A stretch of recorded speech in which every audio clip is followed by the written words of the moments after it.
जय श्री राम दोस्तों, स्वागत है आपका चौथे अध्याय में चंचुला की शिव कथा सुनने में रुचि और शिवलोक गमन। ब्राह्मण बोले, नारी तुम सौभाग्यशाली हो जो भगवान शंकर की कृपा से तुमने वैराग्यपूर्ण शिव पुराण की कथा सुनकर समय से अपनी गलती का एहसास कर लिया है। तुम डरो मत और भगवान शिव की शरण में जाओ। उनकी परम कृपा से तुम्हारे सभी पाप नष्ट हो जाएंगे। मैं तुम्हें भगवान शिव की कथा सहित वह मार्ग बताऊंगा जिसके द्वारा तुम्हें सुख देने वाली उत्तम गति प्राप्त होगी।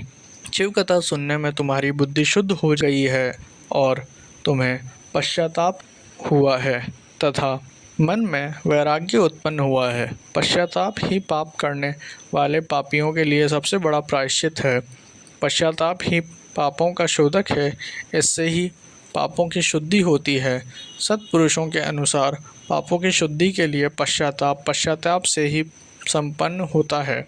जो मनुष्य अपने कुकर्म के लिए पश्चाताप नहीं करता वह उत्तम गति प्राप्त नहीं करता, परंतु जिसे अपने कुकृत्य पर हार्दिक पश्चाताप होता है वह अवश्य उत्तम गति का भागीदार होता है। इसमें कोई शक नहीं है। भगवान शिव पुराण की कथा सुनने में चित्त की शुद्धि एवं निर्मल मन हो जाता है। शुद्ध चित्त में ही भगवान शिव व पार्वती का वास होता है। वह शुद्ध आत्मा पुरुष सदाशिव के पद को प्राप्त होता है। इस कथा का श्रवण सभी मनुष्य के लिए कल्याणकारी है, अतः इसकी आराधना व सेवा करनी चाहिए। यह कथा भव बंधन रूपी रोग का नाश करने वाली है। भगवान शिव की कथा सुनकर हृदय में उसका मनन करना चाहिए। इससे चित्त की शुद्धि होती है। चित्त शुद्ध होने से ज्ञान और वैराग्य के साथ महेश्वर की भक्ति निश्चय ही प्रकट होती है तथा उनके अनुग्रह से दिव्य मुक्ति प्राप्त होती है।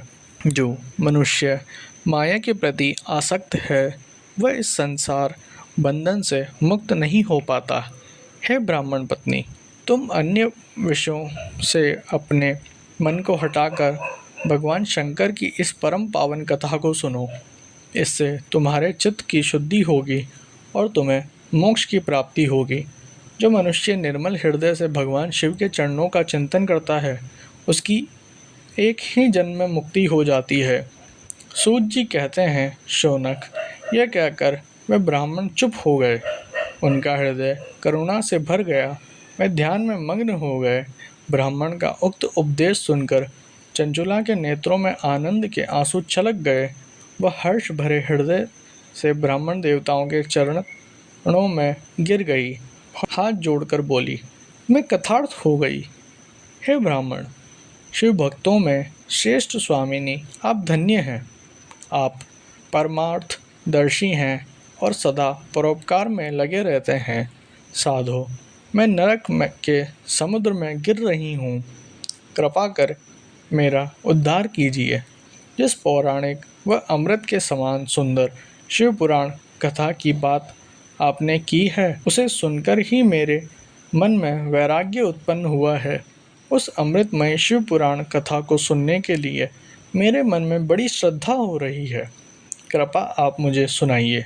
सूत जी कहते हैं, शिव पुराण की कथा सुनने की इच्छा मन में लिए हुए चंचुला उन ब्राह्मण देवता की सेवा में वहीं रहने लगी।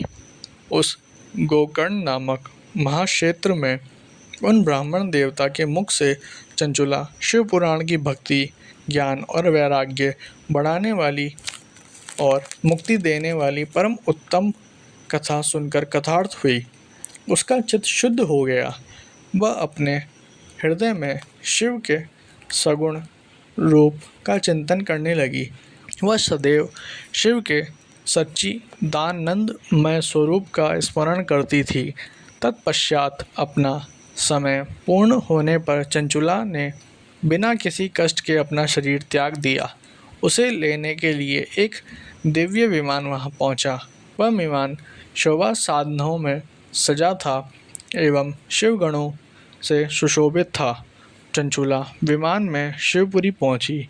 उसके सारे पाप धुल गए, वह दिव्यांगना हो गई। वह गौरांगी देवी मस्तक पर अर्ध चंद्र का मुकुट व अन्य दिव्य आभूषण पहने शिवपुरी पहुंची। वहां उसने सनातन देवता त्रिनेत्रधारी महादेव शिव को देखा। सभी देवता उनकी सेवा में भक्ति भाव से उपस्थित थे। उनकी अंग कांति करोड़ों सूर्यों के समान प्रकाशित हो गई। 5 मुख और हर मुख में 3-3 नेत्र थे। मस्तक पर अंध्र चंद्राकार मुकुट शोभायान हो रहा था। कंठ में नील चिन्ह था। उनके साथ में देवी गौरी विराजमान थी, जो विद्युत पुंज के समान प्रकाशित हो रही थी। महादेव जी की कांति कपूर के समान गौर थी। उनके शरीर पर श्वेत वस्त्र थे तथा शरीर श्वेत भस्म से युक्त था। इस प्रकार भगवान शिव के परम उज्ज्वल रूप के दर्शन कर चंचुला बहुत प्रसन्न हुई। उसने भगवान को बारंबार प्रणाम किया और हाथ जोड़कर प्रेम आनंद संतोष से युक्त हो विनीत भाव से खड़ी हो गई। उसके नेत्र से आनंदाश्रुओं की धारा बहने लगी।